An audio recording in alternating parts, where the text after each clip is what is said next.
Friday night edition of the show. The Golden State Warriors are champions in blowout fashion over the Cleveland Cavaliers, 108-85. Kevin Durant, back-to-back finals MVPs. He finished with 20 points, a triple-double, and a well-earned plus 30 in this game. Team best. Steph Curry, 37 points, a little bit of gunning late, 7 of 15 from 3, and a bounce-back effort. He maybe could have been the MVP if he hadn't had just such a stinker overall in Game 3, but it is Kevin Durant. LeBron James, 23 points in 41 minutes, 7 of 13 for the field, 8 assists, was revealed to have been playing with a severely contused hand after punching a whiteboard after Game 1, and he expressed his frustration, basically saying that he thought some of the calls had taken the game away and they had all those other issues. We can talk more about that a little bit. I don't think that it made the difference in this series. Maybe Cleveland wins Game 3 with a better effort from him, and he certainly was still really good, but he wasn't just the absolutely dominating, transcendent player that he was through his first 3 rounds and a game of the season. So the Warriors have now won 3 out of 4 championships, the last 2 with Kevin Durant in tow. Where do you want to start here as someone who has observed this run very closely over these last few years? Well, it was kind of interesting and in a strange way appropriate how anticlimactic this was. Like, because I was thinking about it going through, and I mean, obviously the most big closeout game of these 4 was the one that Cleveland won, Game 7, unbelievable game, but also went down to the last shot. And this wasn't that. And it was a very unusual season, but not all that surprising when you consider the overall context. It's very, very hard for a team to make it to 4 straight NBA Finals, something both of these franchises did, which is pretty amazing. And throughout the regular season, there was this big question that you and I talked about a lot on this show, on the Twitter NBA show and in person, about whether they really had that defensive mojo or whether it was just age, especially with Draymond Green and Andre Iguodala. And the answer we got on the defensive end seemed to be a pretty definitive yes, they still had it. And so what I'm going to be really interested in as we move forward, this was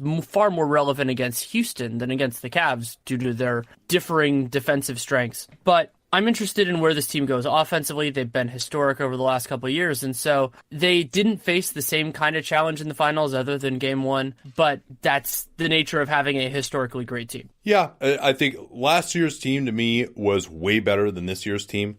And this year's team, with Iguodala getting hurt in Game 3 against Houston, maybe we would be talking about this team on the same level if he just hadn't gotten hurt. But they did overcome that. They also got that Chris Paul injury. So that was pretty big. Whether the Rockets would have won if they had Paul still, difficult to say. But the idea that, no one can touch this team, I think that those, we'll see what kind of reinforcements they get this year. But I think just it really more about those top 4 guys all being, going to start declining just a little bit here. And same thing with Iguodala. I think next year, I may have said this before, would be the first year that I probably will pick the field over Golden State. This year I would have picked Golden State over the field to win the championship, and obviously last year as well. But they will very likely be the favorites unless maybe LeBron James ends up in Houston. That's really the only way I could see it, or unless something just absolutely crazy happened with the Lakers. But yeah, I think the amount of adversity that they did overcome this year, they've got 4 All-Stars, blah, blah, like the fact that Curry and Thompson could play so poorly in Game 3, and yet they still were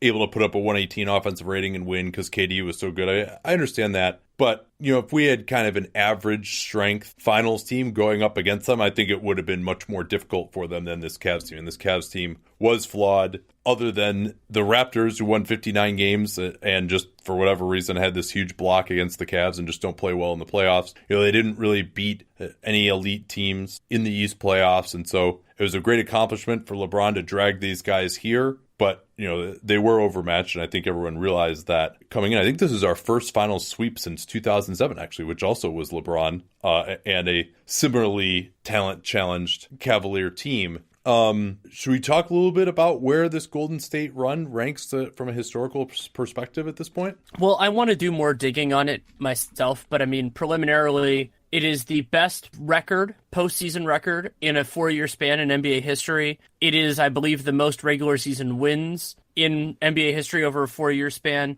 And remember, it's been a long time since expansion. So this is not a diluted league where, they're beating up on these nascent teams. That said, there are some pretty bad teams in the league, but that's different than expansion. So, I mean, it's up there, and I like to think of it just because I find this more interesting in terms of like the most talented team. And I think there is an argument to be made that the 2016-17 Warriors are the greatest compilation of talent that has ever been assembled in NBA history. Yeah, that might be the greatest team in NBA history. I mean, they're, especially when healthy that year, and then going through 16-1 in the playoffs, winning their first 15, although obviously the Kawhi Leonard injury had something to do with that. But any of these other teams that had similar luck along the way, to be sure. Right. And so, I mean, they're in that conversation. They are an unquestioned dynasty. However you're going to define it, 3 and 4 counts. I mean, that's just the way it is. And the one they lost, they had 73 wins, and that whole season was definitive for a different reason. So that's an accomplishment. And there has been a lot of turnover over that time, largely due to the cap space they had to clear to get Kevin Durant in the first place. But they're a historic unit, and it'll be very interesting. I mean, a lot of people try to do legacy talk and all those conversations at the time. But the truth of the matter, and this is for me more growing up a football and baseball fan, is that you lose a lot of that context over time. It's really 10 years, 15 years down the road that those talks really happen. And so a lot of the injuries, a lot of the, to that team or their opponents, or, obviously the Durant thing is going to be the Durant thing, but a lot of those things kind of wash away. And so people fixate on it in the immediate of this guy was hurt, that guy was hurt. Well, those things count. The Warriors very, very reasonably could say that they wouldn't have won. Like, you could say they wouldn't have won a championship this year if Chris Paul doesn't get hurt. Certainly an argument to be made there. But that's just the nature of the NBA. It's an endurance race. It's a battle of attrition and everything else. So it's a remarkable accomplishment. And they had guys hurt, like Steph Curry. Yeah. I mean, I don't think people have talked enough about, he didn't win Finals MVP. We can talk about that a little bit, but to play at a level that was certainly at a Finals MVP later level, he just had someone who was even greater than him on his team. I mean, I can't think of another time when a player has missed almost a month and a half and then just come back in the middle of the playoffs and be able to re-find that level of form. I mean, he was. Well, and we didn't even talk about the fact that he was, missed all this time and he had to just get it back during the playoffs. That generally doesn't happen. The other one that is already falling by the wayside is Klay Thompson has been playing pretty damn hurt for this entire series. I mean, he had what looked like a catastrophic leg injury like 5 minutes into game 1. It ended up not being that, he ended up still playing through the series. I bet we'll find out about like really the full extent of that at some point. Obviously Iguodala's whole issue, and that's playoff basketball. I wish that weren't the case. I wish we could flip injuries off for it. Sure. I think everybody would. But that's a part of the story now. It's a part of it before. There's no real way for the NBA to work around it. And it's not like they, other than 2015, they have been extraordinarily, well, I guess they were lucky in 17, but they would have run pretty cleanly through everybody. Anyway, maybe Spurs take a couple games, but so you appreciate that for what it is, but you want to talk about MVP? I don't find it too sexy, but we could talk about it a little bit. Well, I did want to hit one other thing since you're on the subject of injuries. Obviously, this LeBron hand injury, it did affect the series. It seems he was 7 of 14 on jumpers in game 1 and only 4 of 14 on jumpers the entire rest of the way. So he was not looking to take the jump shot. The Warriors were playing him. It wasn't like he had all these chances to pull up. I think the Warriors helped to take away the jump shot to some degree, but he definitely wasn't looking for it as much. And then I thought even more significantly, perhaps, the ankle injury that he suffered in the first half of game 3, he really looked like he didn't have anywhere close to his usual explosion. After that, I thought pretty much every contested layup that he took in this game, he missed. And, he was stopping and pump faking to draw fouls around the rim. You just don't see that from him normally. He's playing just a much more controlled game. And I think between the eye thing, between this hand thing, which admittedly is self-inflicted, between that contusion that he suffered in Game 6 of the Celtics series when Nance fell into him, it was pretty incredible how he still managed. For everyone who's like, oh, it's just LeBron, all he does is he just, he overpowers guys. He's so much better physically. His physicality was compromised at various points in these playoffs, and he still managed to put up a very solid line. And we saw just how miserable Cleveland was offensively in the second half. In this game, 13 points in the third and then 14 points during the competitive portion of the fourth quarter, to the extent it was competitive. And when he wasn't just having that unbelievable game, you see how limited this team was going up against this Warriors defense. So, yeah, we could talk MVP now. Actually, no, here, let's do a read first from our friends at Sonos, who have revolutionized the way I've been watching TV. We've been watching a lot of Star Trek: The Next Generation, Lord of the Rings. I watched the new Star Wars movie the other day. I've actually been watching a lot more movies lately just because the sound quality is so good. And I use their up and running service where they actually, if you live in a major metropolitan area, they will come to your house and actually install it for you. And the sound quality is so good because they actually like take a smartphone around the room, listen to the speaker, and then the speaker is able to adjust based on what it sounds like in the room. So you make sure that wherever you're sitting in the room, you get awesome sound. Also using the Sonos One to control music with voice commands, which is great when you have company over and you want to just throw something on without being buried in your phone. The speakers are very easy to set up. I watched them very carefully while they did it. But as I said, if you use that up and running service, they'll just do it all for you anyway. You order from Sonos.com, you select up and running at checkout if you qualify. Sonos, of course, is offering a special deal to Dunc'd listeners. You can get 10% off one order of $2,500 or less for any product on Sonos.com. Use the promo code DUNC10, different promo code here than the usual, DUNC10, DUNC10. At Sonos.com. This offer is available for a limited time only, cannot be combined with other discounts or promotions. Once again, 10% off one order of $2,500 or less for any product on Sonos.com with that code DUNC10, DUNC10. Let them know that you came from us with that DUNC10 code. You agree with the MVP selection? I think it was a pretty close call, but I think that what gets lost in this, especially when we're talking about valuable, I mean, certainly Kevin Durant was spectacular in Game 3. That was the best performance of any Warrior in this series. But just like was the case in 2015 when Curry deserved the MVP and didn't get it, I think a lot of the value that he provides to the team by the attention that he draws and the way the offense runs through him can get lost in the shuffle when he is not scoring. And there is certainly an argument that, especially when he's engaged on defense, that Kevin Durant is the best player. You know, he had some really nice help defensive plays, especially in the last two games, and he was better rebounding after the debacle at the end of Game 1. But if we're going to define it in terms of value, I guess I would have Curry slightly ahead. But again, it's pretty close to a dead heat this year. And so for me, I don't know. I guess tie goes to the person who I think is more important overall, and that will be Curry. Yeah, I think it's a little unfair because of all the controversy in Game 1 that Curry's clutch performance in that game was lost. I mean, you remember he had that huge and one to actually put the Warriors up after they were down 2.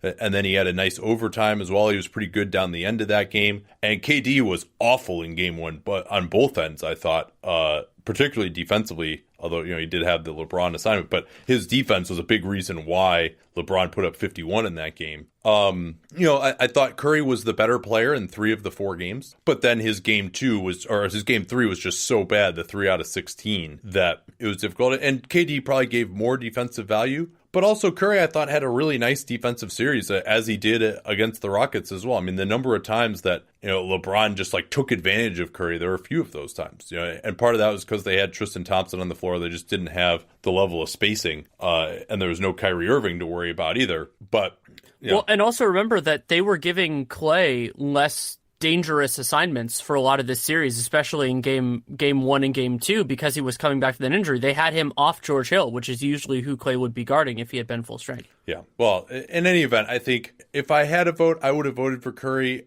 in part just because, and it's very rare that I would do this. I mean, I think it was pretty close to a dead heat. I certainly understand voting for KD. The voting ended up being 7-4 in favor of KD. But I would do it just for like the legacy purposes, which seems kind of weird to say, but especially because he got robbed in 2010, or I'm sorry, in 2015. I thought that was pretty unfair. But, you know, it's funny. I think part of what hurts him in these series is that, like, he'll have one really bad game. Like, that in some ways is like the nature of just his game. He takes a lot of threes. He takes a lot of difficult shots. There's going to be one game in there where he just doesn't play well. But that really seems to like sour people on him. Like in 2015, it was that game 2 when he was like 6 out of 23 and they ended up losing in overtime. If it hadn't been for that game, he probably wins it in 2015. So that he always kind of has this one game, and no one is going to be like, oh, but he's still a great gravity in that game, even though, he's probably the best. If you had to pick one guy in NBA history to have on your team, but that he's going to go 3 for 16 in the game, he would probably be the guy. But that's not the way these things kind of work. So ultimately, I would have gone with Curry. I think that he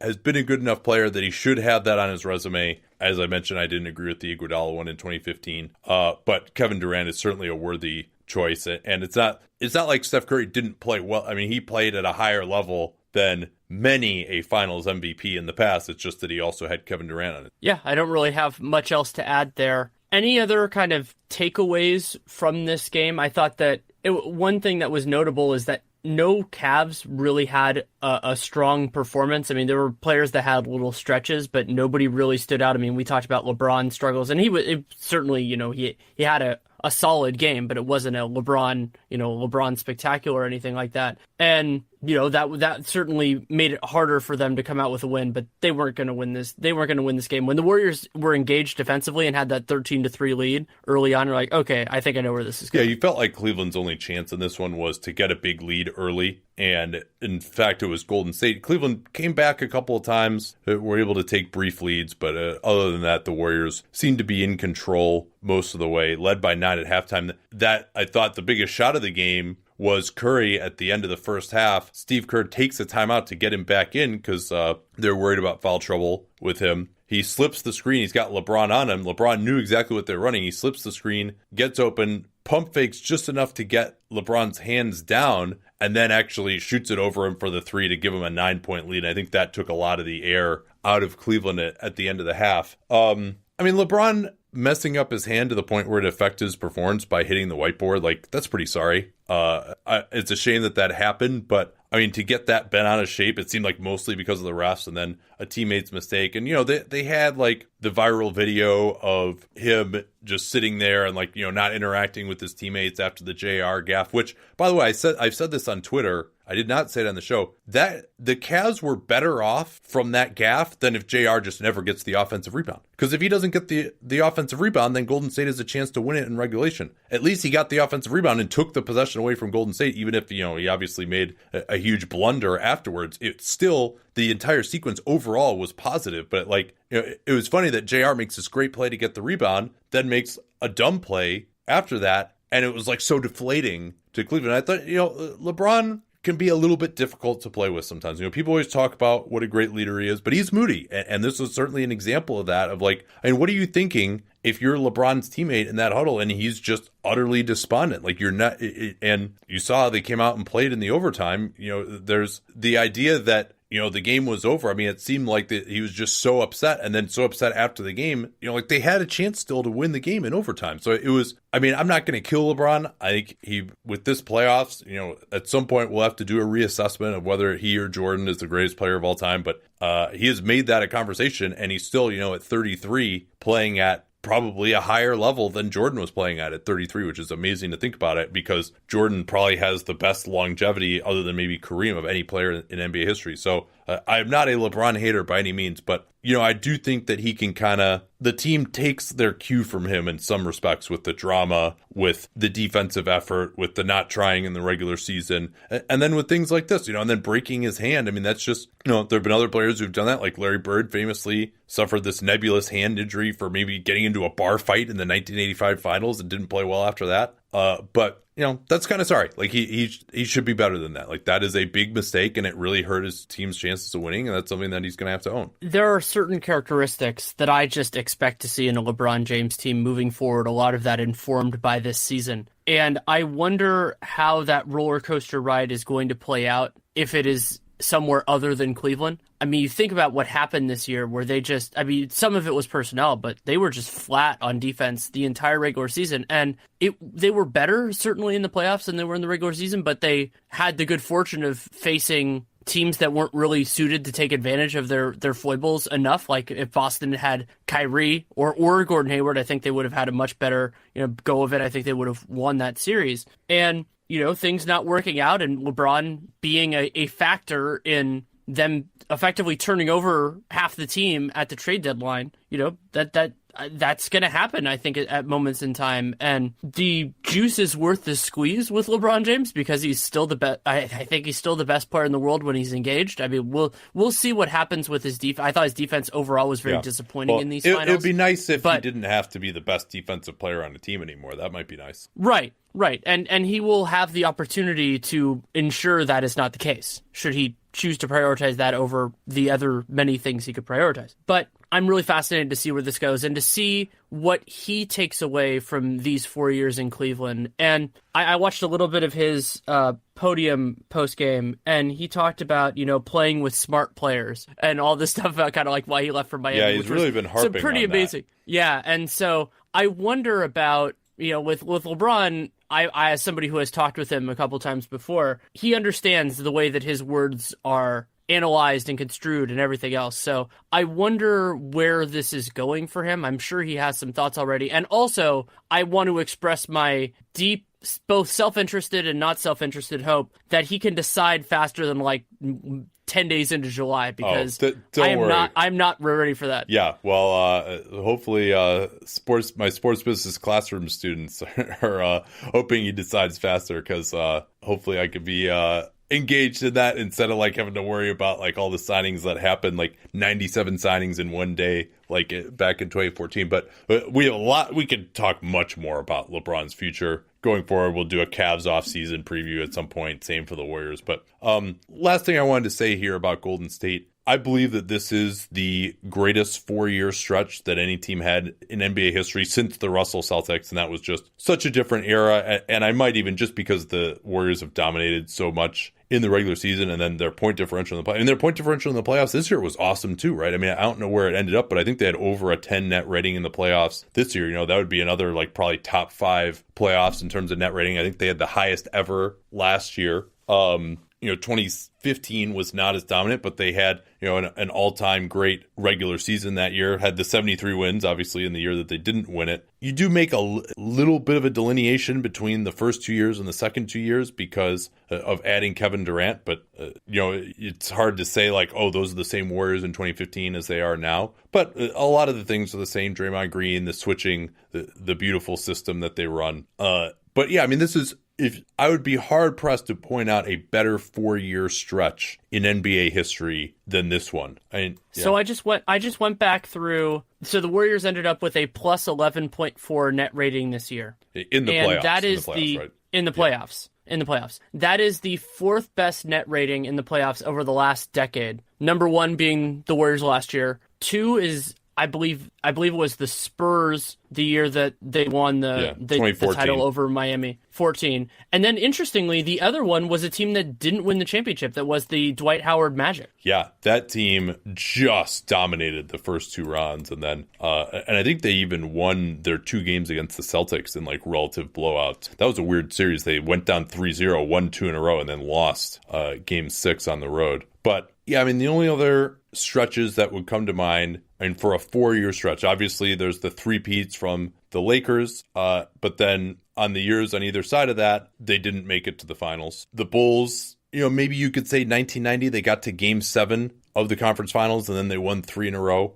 from 91 to 93. But they had pretty difficult playoff runs in 92 and 93. You might look at the Spurs from 03 to 07, but they lost in the second round in 2004 and 2006, even though they had maybe the best regular season team both of those years. That Heat team that made it to the finals 4 straight years, you could look at that too. But they really weren't close to winning in 2014. Really only had 1 dominating regular season during that period. So I would put that below this team. The second three-peat Bulls, again, you have to bring in the 95 season when they lost in the second round. The Lakers from 85 to 88 won 3 out of 4 championships, but lost in 5 to the Houston Rockets in 1986 in the conference finals. The Celtics from 84 to 87 only won 2 titles, but did make it to 4 straight finals. So yeah, I mean, when you combine regular season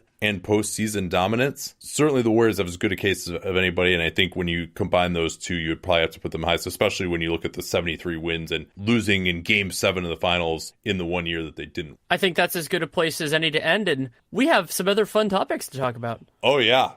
Speaking of dealing with the consequences of actions, although how much of them were his perhaps will never be known, Bryan Colangelo has been fired. We didn't get a chance to talk about it yesterday since we extended the week out to do this show today with Game 4 today. I thought the statements were interesting. The Sixers, Paul Weiss, Rifkin, and 97 other names, law firm, concluded basically that they could not show affirmatively that Colangelo did any of the posting from the 5 accounts. You know, he admitted to the one which didn't post at all, but then they did conclude that his wife was involved with some of the accounts, though, and I guess all of them. However, she did a factory reset of her iPhone before handing it over to them. So that significantly complicated the investigation. A lot of times in a legal proceeding, if you destroy evidence, you are then in the discovery process, you then have a sanction against you of basically a finding of fact that, you know, would be negative. It's just assumed that whatever that evidence is would have gone against you. And I think that's the fact that she factory reset her phone might be a pretty good indicator. There is still also unexplained, even under this idea that, oh, she was acting alone, is the fact that when the Philly organization was told about 2 of the 5 Twitter accounts, that the other 3 went private immediately. The only explanation that might save Bryan Colangelo there is because he apparently mentioned a lot of stuff to his wife, mentioned this, hey, you know, this is really weird. Like, I can't believe this happened. And she was like, oh shit, I better make these private. Well, and if so, remember that his original statements made it sound like he knew nothing about what was going on. And so that gets a little bit dicey too, where so you inform somebody and then you don't hear them go like, oh, those are mine or something like that. That would be problematic too. Yeah, I mean, the fact that his wife didn't come clean at that, and you know, you can say, everyone talks to their wife, this is, I mean, now, number one, they made the right decision to fire him. We were saying that since day one on this, because it's better for the organization to move on from him, right? That's obvious. But now if we're talking about this, it's not really fair to him because, we all tell our wives stuff and well, yeah, we might, but we all don't marry someone who's dumb enough to post all this stuff, right? And not only that, but then apparently, in the best possible interpretation to him, lied about what she was doing even after she was exposed. And it doesn't have to be fair. I don't understand, when you are in and this is something I've dealt with in non-sports contexts, if you are in a position of power, what people around you do can matter, and you know what? In 99.99% of circumstances, those people know it too. So even if it wasn't Colangelo, that's them's the breaks. There are these expectations on everybody involved. You exercise judgment in who you tell this information to. If you're going to do it, you damn well better be sure it's not somebody who's going to go post shit on Twitter. Yeah. And the burden is a lot lower now. It's a lot easier to get stuff out there. It's not like burner ravens or snail mail or something like it used to be. But that isn't an excuse. The threshold of candor of whatever else is still high, and it takes the family. If you, as you said, whoever you share this information with, you have to trust it. And it's unfortunate if he wasn't a bad actor in any of it, but that's pretty irrelevant. And now the Sixers get to find a new general manager. They gave the temporary power to Brett Brown, and so I had these. First of all, I was worried because there is not a good Rock Divers with him, considering. Wait, can I? Because it's in alliteration. Can I finish up on Colangelo real quick though before we talk about the Sixers going forward? Also recall that he claimed in a text message to Jordan Schultz that he was being set up. No, don't think you were. I mean, unless he was just talking about whoever revealed this, which will perhaps forever remain a mystery. But, it was his wife. If he couldn't have realized that by that point, and he just, again, it's once you make the decision to share any confidential information with anyone, you own the consequences of that decision. It's oh yeah, maybe his wife shouldn't have done this, fine. But he's the one who made the decision to share the information with someone. Now, his statement afterwards, I thought, was very Colangelo-esque. Let's put it that way.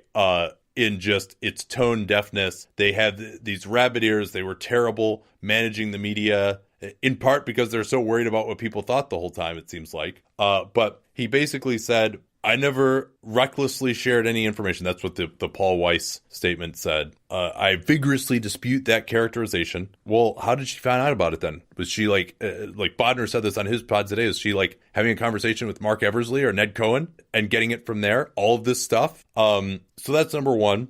Just kind of throwing his wife under the bus. I mean, what he should have said was, I did not post those tweets. They do not reflect my views, which they probably do reflect his views because I'm guessing she got it from somewhere. But nonetheless, that's what you would say is they don't reflect my views. But I take full responsibility for what happened and I've learned my lesson and blah, blah. Like, he's never going to get a GM job again. Maybe he could get some consultant role or something like that.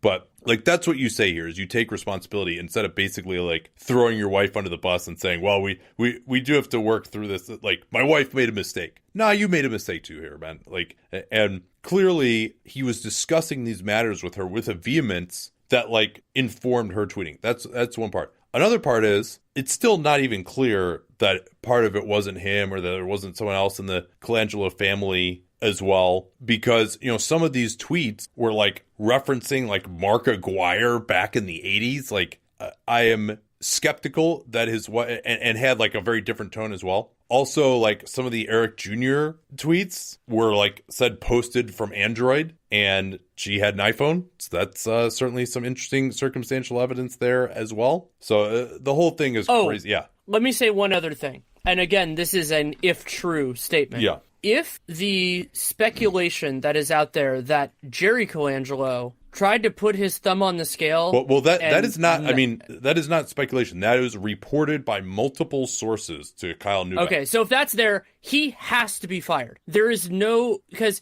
if you are so biased that you want to influence the process when somebody who should be fired in all other circumstances other than that they are your progeny. Well, it wasn't just putting his thumb on the scale. It wasn't like, oh, hey, guys, I'd really appreciate it if you could keep him. Supposedly it was, oh, I'm going to wreck your relationships around the league if you fire him. Yeah. That's what the reporting was. So don't let the door hit you on the way out. I mean, that is unforgivable from a perspective. And I know Jerry Colangelo has this big reputation and certainly this does not affect all of that. But if you're going to put yourself on the line for your kid when he screws up, then you don't deserve to have a position of trust. No, I mean, that would just, if he really threatened to do that, that would just be so incredibly weak. And it's just, I mean, whether it was Adam Silver, whether it was the Colangelos angling in, I mean, it's frankly, given how they came to power, the fact that they have conducted themselves this poorly, as I mentioned this, right? Like, if you had to pick an NBA general manager,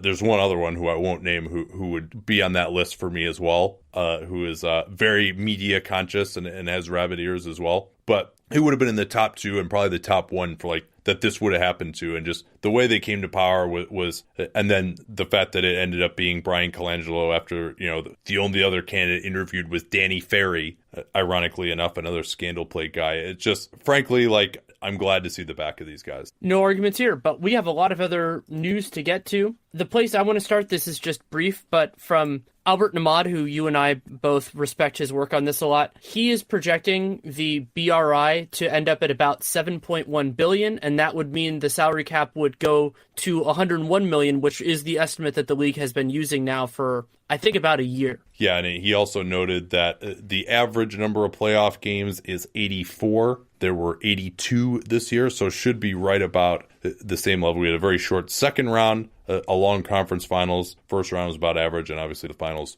was short. This is interesting. Justin Termine, I'm sorry, Justin, if I don't pronounce your name correctly.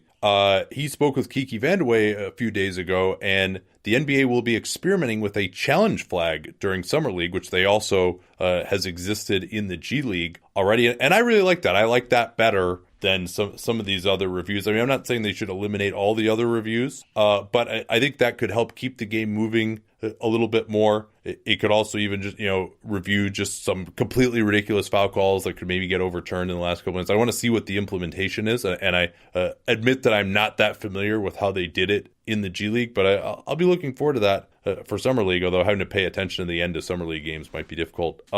In Boston, Gordon Hayward had surgery to have hardware removed from that ankle, and he's expected to be ready for training camp, blah, blah. doesn't seem like his rehab really went all that well, right? I mean, you remember when it first happened, like Chef Randolph was like, oh yeah, I had the same injury. I was back in like, I don't know what it was, but it was like 6 months or something. And people were talking about how he might be able to come back. And Danny Ainge noted that in February, he started going a little bit harder and had a little bit of a setback. And now he's having the surgery, which, as far as I know, that's not like supposed to be part of the plan, that like, oh yeah, by the way, you have a second surgery whenever you have this injury. And so it sounds like something, there's some irritation or something in their swelling that was being caused by the hardware, that it had to be removed. So that's not encouraging. It doesn't sound like his rehab has gone amazingly well, but we'll see what he looks like next year, obviously. And as is true for every team, but I mean, considering their history, we're going to have to think about it. Boston's ceiling is going to be determined a lot by health. I mean, Kyrie Irving, we'll have to see what's going on with his knee moving forward. I don't worry as much about Gordon Hayward long term, but the longer things last. On a positive injury news, this was like a week ago, but Woj reported that Patrick Beverley has been cleared to return to full basketball activities 3 months ahead of schedule. He had microfracture, and that's just absolutely fabulous news. Beverley, a great competitor, has this amazing structured contract still where he has a non-guarantee for next year, and I thought the only way he was going to become a free agent would have been if like there was some sort of major setback. So yeah, good to see him back. That doesn't mean he'll necessarily be a Clipper next year, but he will be playing on that contract, and I'm happy to have him back. Yeah, his guarantee date is later, though, I believe. I think it might be... Let me double check this. Yeah, his guarantee date is the league-wide cut-down date. So there'd be no reason for the Clippers to cut him unless they wanted to like use cap space or something like that he was. And so worth noting also that if they want to trade him, his salary would have to be guaranteed to count for anything, or he could basically be traded for nothing as well. So it's interesting to say that this is 3 months ahead of schedule. I mean, he had the surgery pretty early on in the season, as I recall. And, you remember Amari Stoudemire had microfracture back in 2005. And actually, he ended up having to get shut down again for the season. But he actually like came back like 4 months later. So I think they've extended the timeline out a little bit. But yeah, hopefully he will be healthy. He's obviously had a number of knee issues. Woj also reporting that the Nuggets might use the 14th pick as a way to try and get off of Kenneth Faried's salary. That seems like a pretty damn steep price if you're just talking about 1 year and like $13 million. Now, maybe if they could get off of Arthur as well, that's something we talked about in their offseason preview, or maybe they get something back in addition. It doesn't mean it's just going to be a straight up swap there, but that would be very early and also fitting with our feeling that the Nuggets are not going to go into the season way over the tax as they currently project to be if Jokic signs for the max or near the max. And if that's the price that they're willing to pay or close to it, then there's a group of teams that have money they could spend in both, as cap space teams in 18 and 19 that could take on money. Then there's a separate group that, like the Suns, that probably only want to spend money for this league year, for the league year that is upcoming. Yeah. They should just be fighting hard to try to make this deal if that's what they're going to do, because other than Mason Plumlee, all of Denver's bad money is expiring. So if they're trying to unload it and they have that pick, that's who you're talking to right now. In Detroit, with a regime change there, they still are looking for an official general manager. Jeff Bauer has parted ways with Detroit. It seemed like Woj was kind of like doing Bauer a solid by the number of times he was mentioning him and like saying that he was like still a candidate to be the GM. And like, since he was Stan Van Gundy's handpicked GM, that always seemed exceedingly unlikely to me. And then it's really odd here. Remember they brought in Ed Stefanski, who then brought in noted NBA forward-thinking visionaries Bernie Bickerstaff and Jim Lynam to head up the coaching search, but they don't have a GM yet, do they? So they're going to bring in a coach before the GM. That seemed to be making more progress with that. They're down to now Dwayne Casey. John Beilein of Michigan interviewed there, but removed his name from consideration. Sarunas Jasikevičius, and I'm blowing that, I know. It's been a while. Jasikevičius. I'll just call him Saras. That's his nickname. Ime Udoka and Gulp. Kenny Smith are the four candidates that it sounds like it's down to. Casey is an interesting case because he's owed over $6 million by Toronto this season. And so presumably they would have to pay, and they got to pay Stan $7 for this year already. So yeah, there's an offset, but the reason that Casey presumably is like, well, I don't have to work this year. I mean, I don't know that he's going to be like, this will probably be his last job since he's in his 60s already. I don't know that Detroit is like some amazing destination, but I'm not sure like other teams would be lining up next year. And I think you noted that they don't project to be maybe as many openings next offseason. But it makes it interesting because if he's already getting paid $6, it's like, well, why would I take this now? Oh, maybe because you're going to pay me some big amount beyond this year. And, that could be an issue as well. But yeah, the last team that hired the coach before the GM was Sacramento in 2013. And that didn't go too well. Speaking of Sacramento. Well, and wasn't that also the reigning coach of the year? What? No, when they hired George Karl. No. They hired Mike Malone. And then they fired Mike Malone and they brought in Karl. That's right. That's right. Yeah. Because I was going to say that would be a really weird parallel between those two circumstances. They hired Malone and then they hired Pete D'Alessandro as the GM shortly thereafter. But I can't believe you messed up my transition to Sacramento, where I wanted to make sure you had the voice ready. That Iman Shumpert opted into his $11 million player option for the 2018-19 season per Shams Charania of Yahoo Sports. And much as it pains me to use that voice, A, after we just did a live show for 3 hours, and B, for my fellow OPRF, Oak Park River Forest High School alum, Iman Shumpert, but I don't think he was. I am hoping that he can play a little bit next year, whether it's for the Kings or somebody else, but... Yeah, it'd be nice if he could resurrect his career. I mean, he basically just, I don't think if he played a minute for the Kings, I don't remember him getting on the floor much, if at all. He just was continuing to struggle with leg injuries. In Milwaukee, the two sides, the Bucks and Fox Sports, have agreed to a 7-year deal worth a little bit more than $200 million per Sports Business Journal. It starts at $26 million for the Bucks' rights next year and goes up 4%. That's from a payout that was in the low $20 million range last season. I'm a little bit surprised, actually, that that's as big as the increase is. Like, their ratings were up. They've got Giannis, although, they might not have Giannis 2 years from now. We'll see. But, I'm not sure when this deal would have been signed, but, the previous one. But I'm surprised it's not more of an increase than that. I mean, and for Milwaukee, maybe that's pretty good. But this isn't some break the bank, the Bucks have all this money now. It's, a couple $1 million a year increase, which, maybe we've seen for a lot of these franchises, just the timing. I think there was a time in 2013, 2014, the Lakers signed that enormous deal with Time Warner, which is now Spectrum Sportsnet, and then the national deal. And we haven't seen just these blockbuster figures. And the Warriors, they redid their deal back in 2010. They are getting very little in terms of local TV. If that were on the free market right now, that'd probably be $75 million or something. That's speculation, but I don't think they're getting even 50 at this point. Comcast is getting an amazing deal from them. So that if that had been more, maybe the Bucks luxury tax would be easier to pay. We'll see. What else we got here? Speaking of teams that are dealing with the luxury tax, New Orleans Pelicans, it was notable earlier I think it was in the offseason, they picked up Alvin Gentry's option for next season. It is not a surprise that they, on top of that, negotiated a true extension. And so now he is extended through the 2020-21 season per team official release. All right, we'll be back momentarily here to talk a little Trae Young. Can't wait to get to this one. I was very curious to see what was there with him.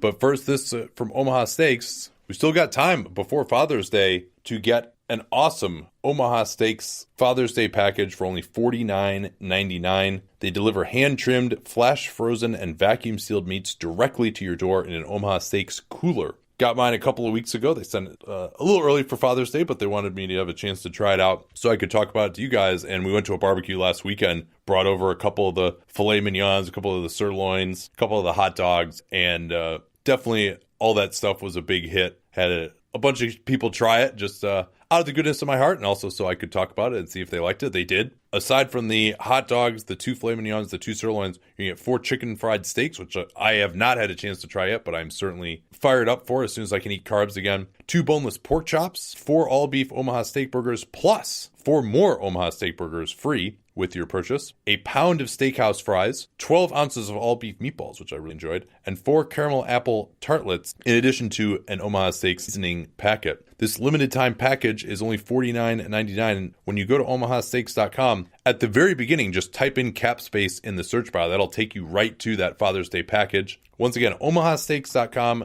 Type that code CAPSPACE in the search bar to get this amazing deal. Don't wait, this offer ends soon. Make sure you use that CAPSPACE code in the search bar. Let them know that you came from us. All right, I'm going to start this with a question on Trae Young. Why isn't Trae Young in contention to be the number one pick? Interesting.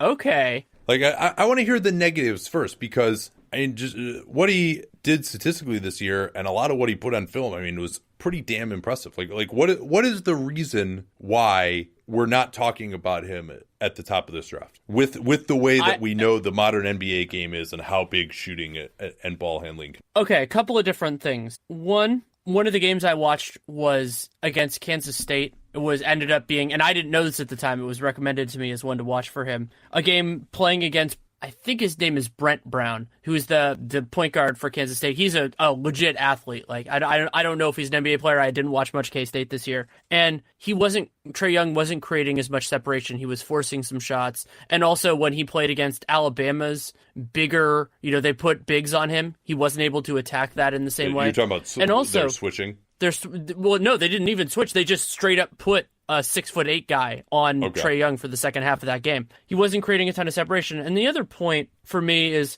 you're dealing in rarefied air here. I mean, one of the stats that I have a couple of just ridiculous Trae Young stats, is that he had the number 11 usage in the last decade at any level of Division I basketball. And when you think about all the small college guys that take a ton of shots, that's completely ridiculous. Yeah, on that score, sportsreference.com tracks usage from 2009-10 onward, and his 37% usage is the second highest of any draft prospect since then. Jimmer Fredette, gulp, number 8, had 37.8% usage. Trae had 37.1%, and then the other guys who were over 35% in terms of draft prospects: Doug McDermott, his senior year, 36, TJ Warren, 35.5, and Alan Williams, who is playing obviously at UCSB, a smaller school, 35%. So among guys who played in high major conferences, he has the highest usage since 2009-10 among draft prospects. And of the 100 highest usages, Trae Young was 16th in true shooting at .585, which is strong. I mean, you think about some of the other guys, like Alan Williams, his true shooting is going to be high because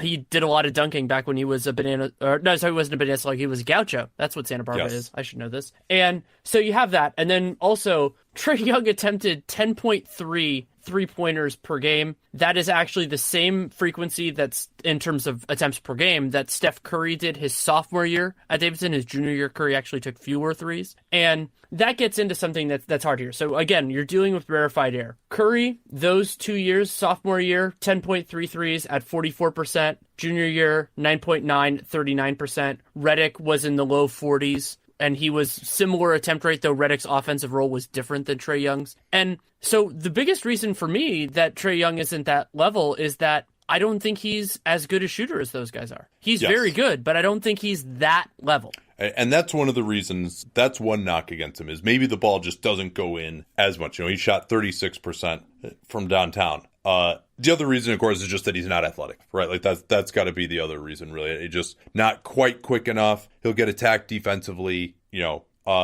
haven't looked at all these guys yet, but you have to say that I think it'd be hard for me to find someone who has a higher offensive upside in this draft than him. And let's get to that shooting first. We can talk about that, right? I mean, this guy probably had the greenest light in major college basketball, maybe since like Pete Maravich was averaging 40 a game for LSU back in the late 60s. You mentioned that, the 36%. Clean the Glass had a great look at this. I'll add some other stats as well. So here's what Clean the Glass found about that 36. They looked at his 325 threes, which is that's an insane volume, right? Like, so, we talk about guys like Justice Winslow, like, oh yeah, you shot 41% on like 50 attempts or something. This is like, and you need 750 attempts to know whether a guy's a good three-point shooter. He got like half of that just in one college season. So 241 of his 325 threes were from beyond the NBA arc. And keep in mind, this guy's a freshman too, so he's younger than a lot of the guys that you're talking about. He was 33% on shots beyond the NBA arc. Of those 241, 102 of them came from 30 feet or more, 6 feet beyond the NBA line. I mean, if you watch this guy in film, I'm sure but most of our listeners have at least seen him, some of these crazy shots that he hit. And of those 30-footers, he only was 26% on. And not only are those just like, a lot of those were like hard shots. Like he wasn't even like wide open on those either, you know? So his shot selection, and you mentioned that crazy usage rate, dragged down his shooting percentage. So, and he took 78% of his threes off the dribble. And it only hit 34% of those. So there's certainly, you say, hey, you know, can this guy get himself good enough looks? You know, the shot selection was pretty crazy. Certainly, like, had Steph Curry not come along in the NBA, he wouldn't have been allowed to take those shots. You know, Steph Curry, when he was at Davidson, was not taking shots that were this ridiculous. You know, he was working without the ball off screens a lot more as well. But there's reason to believe that when he's open, it's going to go in. So on catch and shoots, he had 81 points on 58 possessions. Awesome. Unguarded catch and shoots, 14 to 21. All those are threes. 42 points on 21 possessions. So he had a 100 field goal percentage on unguarded catch and shoots. Pretty crazy that he only got 21 of those the entire season. And yeah, go ahead. Other people have to ball for you to get an unguarded catch and shoot. Yeah, no, and they didn't really have much other guard play as well. I mean, there's part of that was why he played the way that he did. And he basically, you know, he didn't, when he was shooting those, when he was coming off of screens, you know, he didn't really have much chance to shoot catch and shoot jumpers out of spot up situations either. Like he was 9 out of 28 on those, and that's probably just a lot of flaming bags. Off screens, 11 out of 22. So that's pretty decent too. And then on handoffs, 13 out of 25. So when he was getting shots off the ball was really going in for him. You know, so there's some overlap in all those categories that I just mentioned. So that's a reason to believe that if he's taking shots that aren't this ridiculous, and he's not going to take those at the NBA level, they'll have enough other guys around him that the ball will go in anymore. 86% free throw shooter. That's great. You know, totally fine there. So as a shooter, I believe that he is going to be pretty awesome. Like it's, and that he can be a 40% 3-point shooter. And remember also, he's only just a freshman here, right? Like you could still get to be a better shooter. We're talking about a freshman. And so the other point I want to bring up with him as a shooter, and this was what struck me, and on the positive side is very important. His pull-up shot is, like, the mechanics of it are really impressive for a guy his age. And the pull-up three is the definitive shot for point guards in the next 10 years. And, I mean, we talked about it a lot with Donovan Mitchell. Like, Donovan Mitchell does a lot of things well. If he gets that shot, Donovan Mitchell can be an MVP candidate. Like, Trae Young doesn't do the other stuff that Donovan Mitchell does. But if you have that in your back pocket, I mean, that's really what makes Damian Lillard special, Steph Curry, obviously. And if he can get into that conversation, we just haven't seen players with his kind of other positives and negatives have that kind of a shot. So there isn't really a parallel for Trae Young in the league. Right. And David Locke has a good point where it's like, if the guy that you're comparing to is someone who's like, and I don't know how much I buy this, but it's an interesting point, is just someone who's totally unique and transcendent, that maybe that's a problem because that guy is one of a kind, you know, Curry or Charles Barkley or, you know, someone like that. So yeah, I mean, and a lot of it is, we've seen what Steph Curry has done, just the incredible effect that he's had on defenses. And, you know, I don't believe that Trae Young is going to be as good as Steph Curry, you know, but he wouldn't have to be to, and I don't think he's going to be number one on my board, but I thought it was an interesting way to start with the conversation of, like, with the production that this guy put up. And he's actually, you know, the statistical translations don't hate him. I haven't looked at all the models yet, but Kevin Pelton's had him ranked number 4 overall. So it's not like he's, like, you know, looking bad on the statistical side. So the other point, if we're talking about positives, that I think I want to bring up early is that my biggest surprise watching Trae Young footage, as somebody who'd heard a lot about him, was he is a much better passer than I anticipated. Yeah. His vision, his unselfishness, like I had heard that about him as a high school player, and I remembered that it came up, but he was passing guys open, he was finding guys in transition, and there were a couple times where his more than a couple times where his vision got him in a little bit of trouble, where, like, he saw the pass and didn't really have the means. That's actually something Draymond Green does a lot, where Draymond sees the pass and then it's like he can't really get it there at the right point. But that's a much, much, much better problem to have than the alternative. And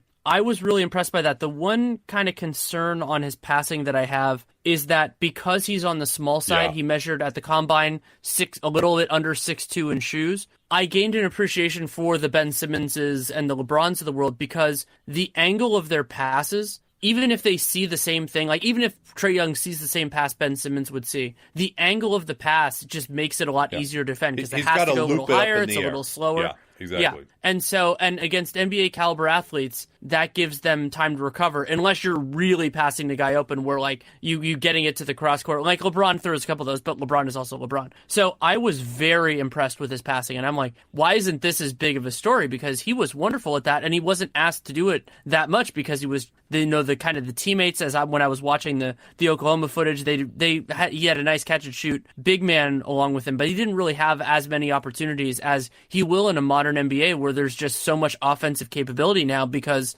that's a mandatory part of the game. Yeah, I guess a few other notes on his passing. He did play with two big men who could go up and get alley-oops. You mentioned that pick and pop guy as well. And that guy could actually go to alley-oops too. They ran a lot of this set where that guy would look like he was going to go to a pick and pop and then get a back screen for an alley-oop, and Young always put that on target. He was a fantastic lob passer. Basically, if he got penetration, as soon as the guy guarding the man on the baseline took one step towards him, the ball's in the air for a dunk. You mentioned he doesn't have the height to see over the defense. I mean, I think he actually sees that pass. It's just it's tough for him to get it there when he's trapped, which he was a lot, but I think on his penetration, I thought he was really good. One thing that he did a lot, and you could say this is good or bad, is, he'd pick up his dribble and put two hands on the ball to try and find guys. Usually that would be when he'd drawn help or when he had two guys on the ball in a pick and roll situation. He would make pass fakes. But usually he would make a pretty good play in those situations. And he would find shooters on the weak side when he had the passing angle. That's the toughest pass to throw when you don't have the height necessarily.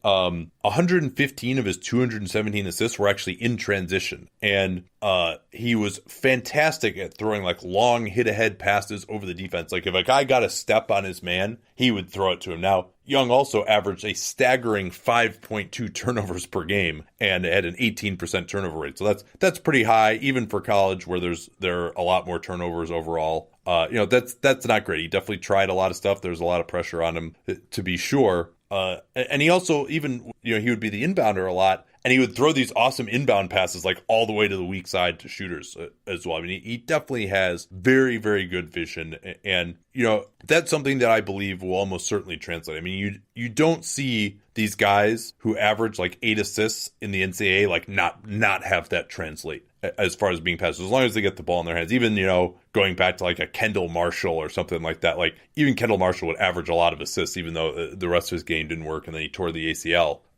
So, I mean, it is very rare that guys will put up a lot of assists in NCAA and have it not translate. I can't think of any examples of that really among high-level prospects. The next thing I want to talk about is his transition play. And we've seen this with Steph Curry as well, that when you can pull up, and again, this is all contingent on the ball has to actually go in. But Oklahoma was 6th in the nation among Division I teams in possessions per game, 78.8. So that's basically a pro pace, which when you have a 30-second shot clock, that's pretty impressive.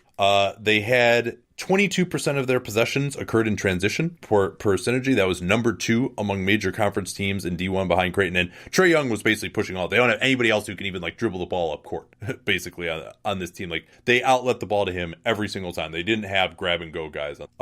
Now, worth noting that they weren't like a dominant offense this year. They only were 56th in Division I in points per possession overall, 77th in points per possession in transition, but they got a lot in transition, so that pushed up. They're 88th in the half court, and for those who don't know, there's like 300. But this guy, we already talked about the hit-ahead passes, and he gets guys to run and run hard. Drag screens, 40 feet from the hoop, it changes the angle so much when a guy has a head of steam, you have to pick him up almost at the half court line. He's just sowing the same sort of issues in transition. And NBA teams are much better equipped with the shooters that they have, with the spacing in the NBA, to take advantage of sowing chaos in transition even more. I mean, he is just Steph Curry, surprisingly enough to me, is one of the best transition players in the NBA, despite the fact that he doesn't like put a ton of pressure on the rim, because he'll push the ball up and then off the ball as well. I mean, you just got to run to the guy in transition. So, much was talked about with Lonzo Ball last year of like, oh man, this guy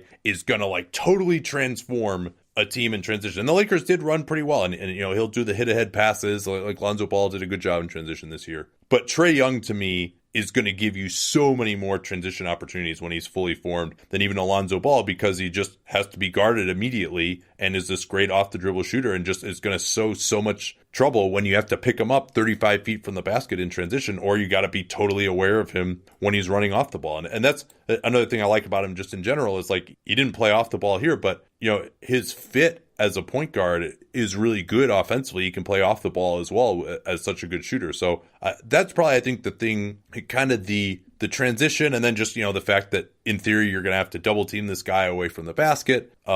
He's probably going to be switchable, which is an issue, but I mean, being able to get a switch against most NBA teams is pretty good. So I think and maybe the shot doesn't go in. I don't know that for sure, that he's going to be able to shoot the ball, and he's not going to be as good as Steph Curry. Like, no one's as good as Steph Curry.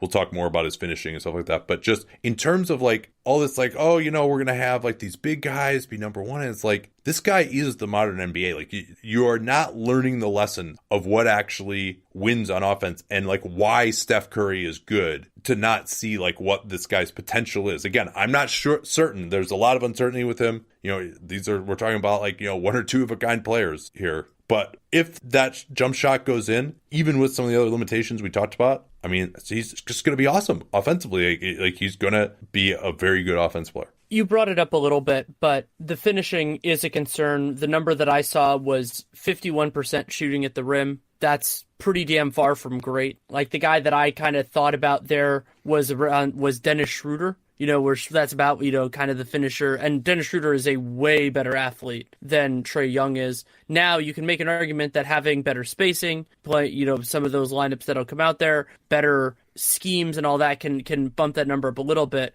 But also, Young, I think with his frame and everything, he'll have to get a lot of craft to get to, solid or above average as a finisher. He can be a productive offensive player without it, but that is a concern. And a lot of the fouls that I saw him draw were you've called them college fouls before, where it's like you drive into the lane and you fall down, and so they just, that's a foul. Let me actually push back on that just a little bit. I think that a lot of the fouls that he drew, he was like next level in terms of like, you don't see guys in college like draw the same kind of bullshit fouls that guys in the NBA draw. Like, and he actually was pretty good at creating contact, like, feeling the contact and throwing something up and getting a call, or like going up through guys' arms for three shot fouls. Like, guys in college don't do that, really.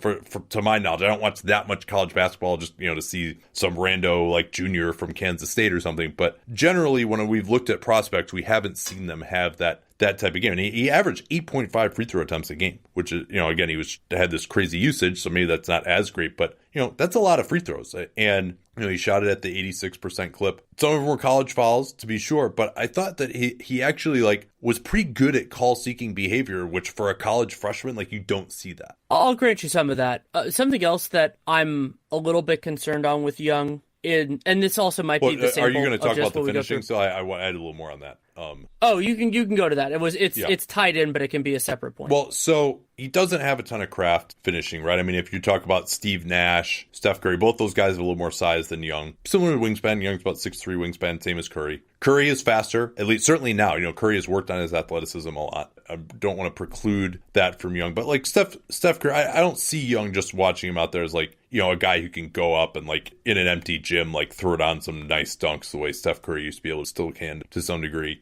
He doesn't quite have the same quickness. He doesn't have the same alacrity to his handle as Steph does now. Back then, Steph was working on his handle. And that's where I was going. Right? Yeah. Yeah. So, I mean, it's the finishing at the rim. He doesn't have great kind of like hook shots and off foot finishes, but he has a really nice floater game.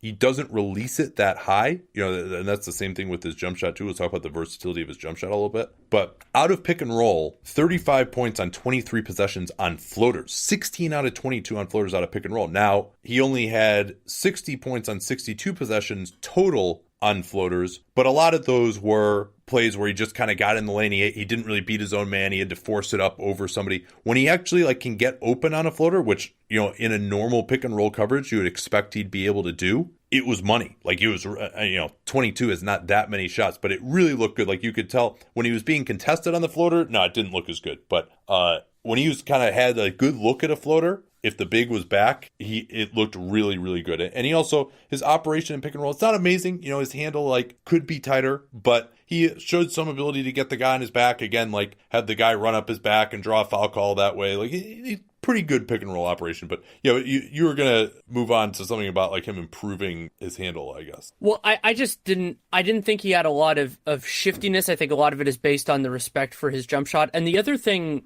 I didn't see a ton of burst from him with the ball in his hands in half-court setting. Obviously in transition, he can take advantage of the space that's in front of him. And in the NBA, that can be an absolutely massive difference maker, whether you're a good shooter or a bad shooter. And he can get better at that, getting more confidence in his handle. A lot of guys, that's one area that gets underappreciated in terms of improvement that can get made. But, like, for example, I watched the game that he played against Colin Sexton, and not necessarily when they were guarding each other, but just seeing those two playing on opposite ends of the floor, I'd be like, Sexton just jumped off the page in those settings a lot more. And it's like, oh, yeah, that's what an NBA caliber first step looks like. Yeah. No, I mean, there have been point guards. Steve Nash didn't have an amazing first step. I don't know that Steph even has an amazing first step. I do worry about he doesn't really have any kind of ability to rise up for a 2-point jumper. His release is very low. It starts even lower than Curry's does, like around his waist. And just he has part of that's mitigated by the floater. Like he's got floater range out to like 17 feet. But yeah, I mean, the ability to as an ISO player, it's pretty tough for him. Like, I mean, he's really got to create separation at the 3-point line. Guys with length are going to give him problem in an ISO. Like if you have a team that's a good switching team, if we get late into the playoffs, for example, I'm not sure that he's going to be able to create the same type of separation and to beat guys one-on-one. But against most of the NBA, he can do just fine against like a Jonas Valanciunas on the perimeter or someone like that.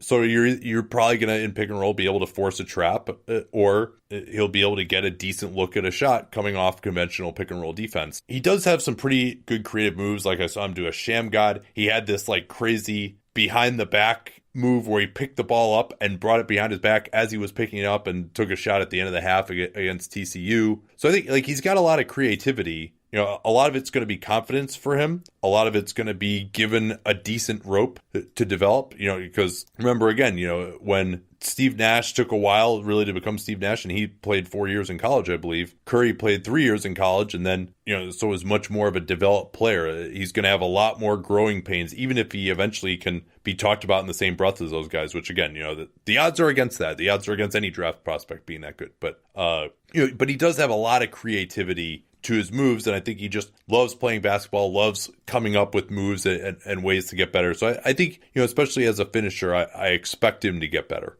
And same thing as a dribbler. Something else on the physicality front that was really prevalent in the Alabama game. So I said they had Herb Lewis, who was bigger. I think he was like 6'6", 6'7" on him a lot. And something Alabama started doing in the second half of that game was ball denying him when Trae Young passed off. And I don't think it was necessarily an effort-based thing a lot of the time, but it was a very effective strategy.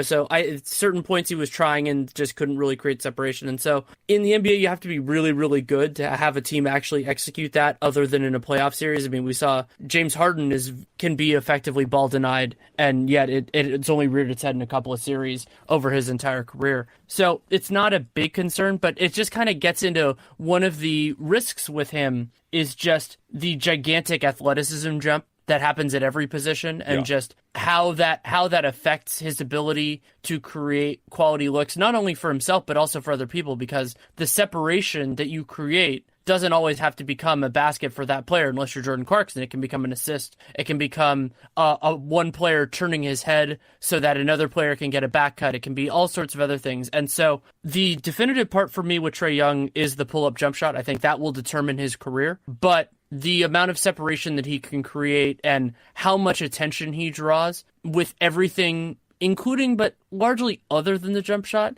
is a kind of a big question for me. That's not a question that's a negative necessarily. It's just something that I'm not sure of, and so that makes it harder to sell him as a locked in big offensive player. It doesn't hurt his ceiling because he can solve those problems. He just, without knowing it creates risk. Yeah, and it could well be that he is just overwhelmed by NBA athleticism. I expect him to have like kind of a rough rookie year, I think, because it's just, even if you're playing conventional pick and roll defense, just putting a guy on him who has good length, who can fight over a screen, he's going to be on some bad team that doesn't have a great offensive system. He's not going to have the off-ball magic that the Warriors have developed over years and years. And, I think he's going to take a lot of very deep threes, and maybe they just won't go in quite as much because he just has to rush it a little more. On the other hand, he had to take so many bad shots at Oklahoma. You could say, well, he's going to be freed up from having to take as many of those, and maybe he can be a little bit more efficient, and he might actually get like an open shot every once in a while that someone else sets up for him. A lot of it's really going to depend on how much freedom he's given, where he ends up, what the quality of coaching is, the quality of offense system. And then let's talk a little bit about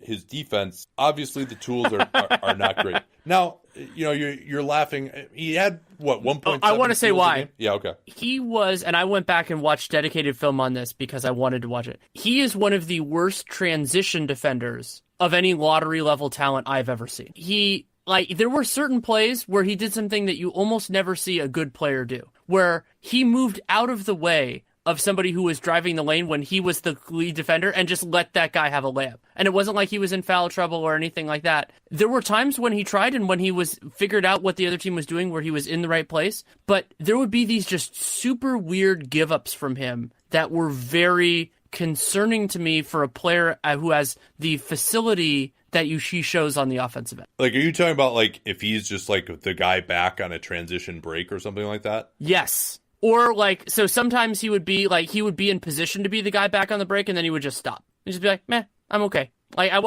I think I watched something like 60 transition defensive possessions for him because I got kind of obsessed with this. And I think it'll be better with coaching and accountability because he was shouldering, we talked about the historic offensive burden he had. But there were times where I'm just sitting there going, you could be doing a little bit more and it would be making a big difference. And that combined with the physical limitations that he has, it built a little bit for me. Like, I don't think he's like a destined to be a sieve forever, but it's kind of like, how is he going to respond to that as an overall thing? Because it's not like Oklahoma was, this moribund team like LSU and Washington. Remember, Markelle Fultz and Ben Simmons were both awful defensively. I think both of those guys were worse defensively in their college tenures than Trae Young was. Yeah, I'd agree with that. But they had better physical tools than Trae Young does. And so there was an expectation that they could, especially the effort-based part of it. So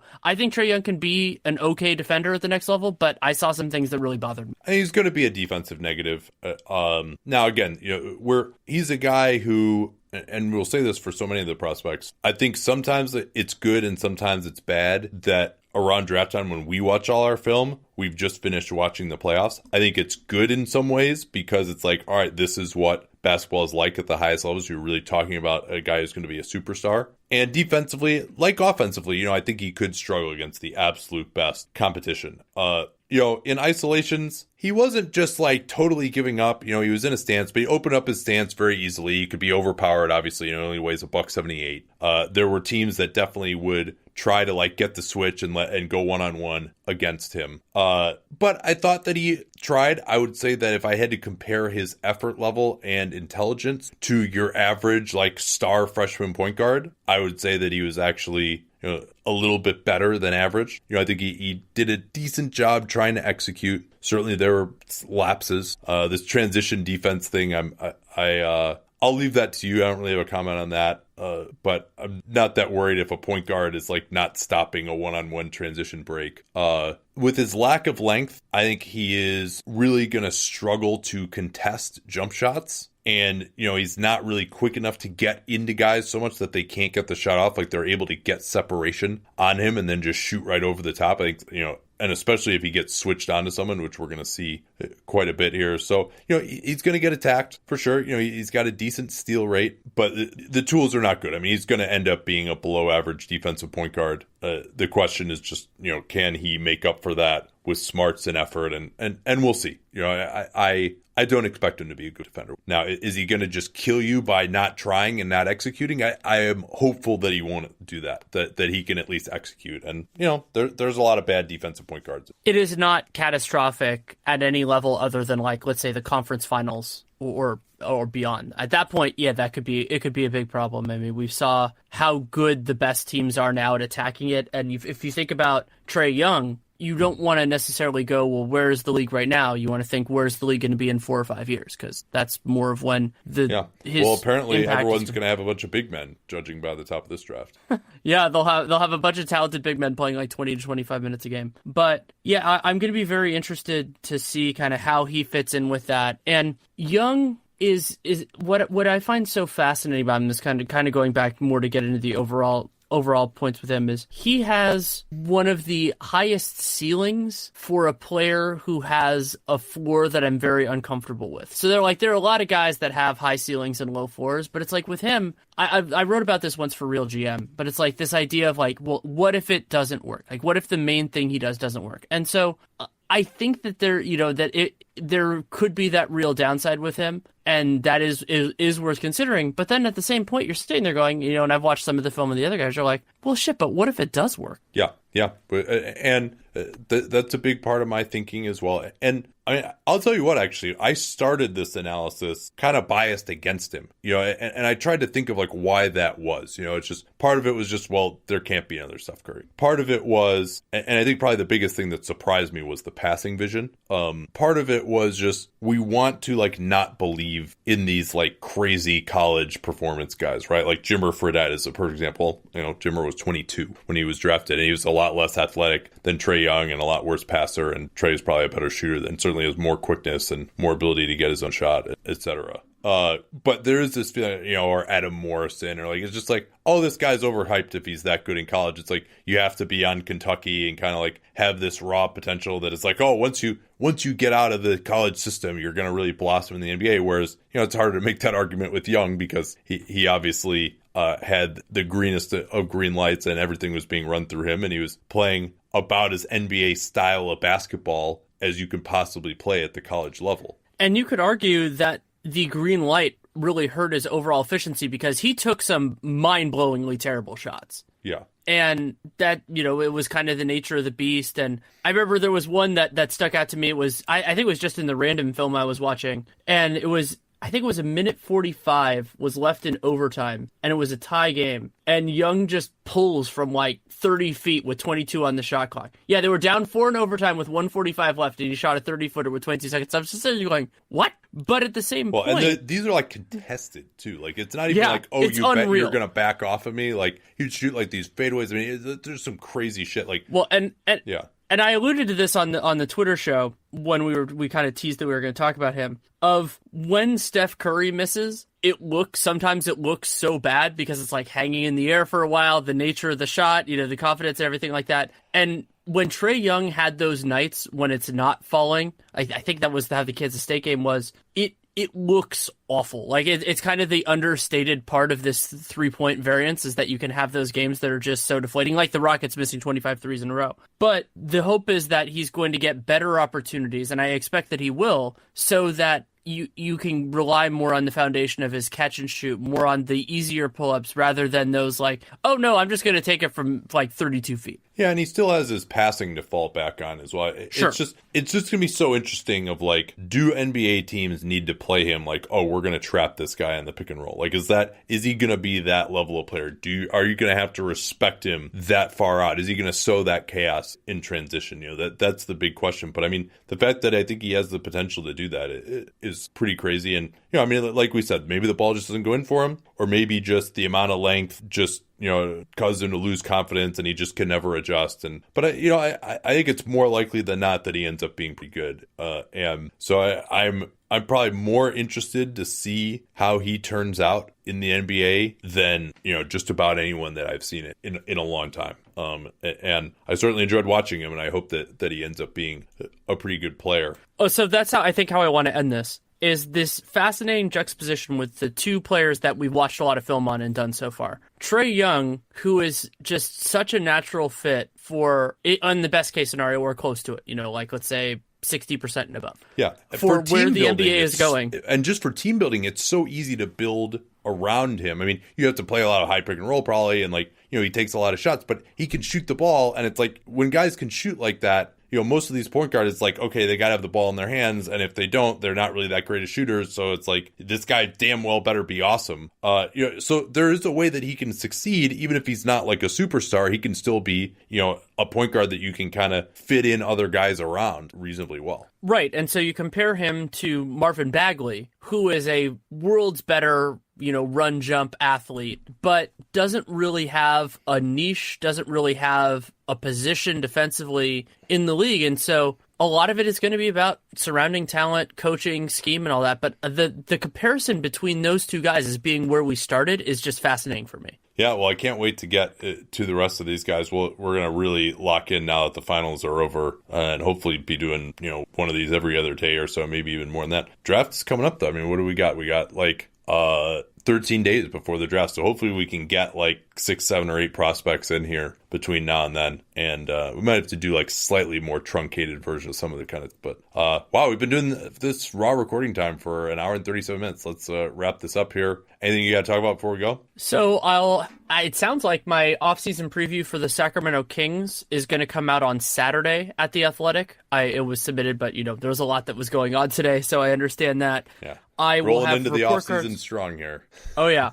And so then I'll have a bunch of those coming out over the next little while. Most of them are done. I'm going to be writing the Cavs and the Warriors this weekend, and we'll be talking about them pretty soon on Dunc'd. And then report cards for Game 4 will be at The Athletic, and I'll probably do some big picture piece over the next couple days. Thankfully, I do not have the night of responsibilities now with all of our other capable people, but there'll be something, and I'll figure out what angle makes the most sense. And thanks to Sonos for sponsoring today's program. You can control music with your voice with the Sonos One. You can even have someone set up your Sonos speakers for free if you live in any major metropolitan area. Order from Sonos.com and select Up and Running at checkout, and get 10% off one order of $2,500 or less for any product on Sonos.com when you use the promo code DUNC10. That's DUNC10 at Sonos.com. This offer available for a limited time only and cannot be combined with other discounts or promotions. Once again, that's DUNC10, DUNC10. Use that DUNC10 code. Let them know that you came from us.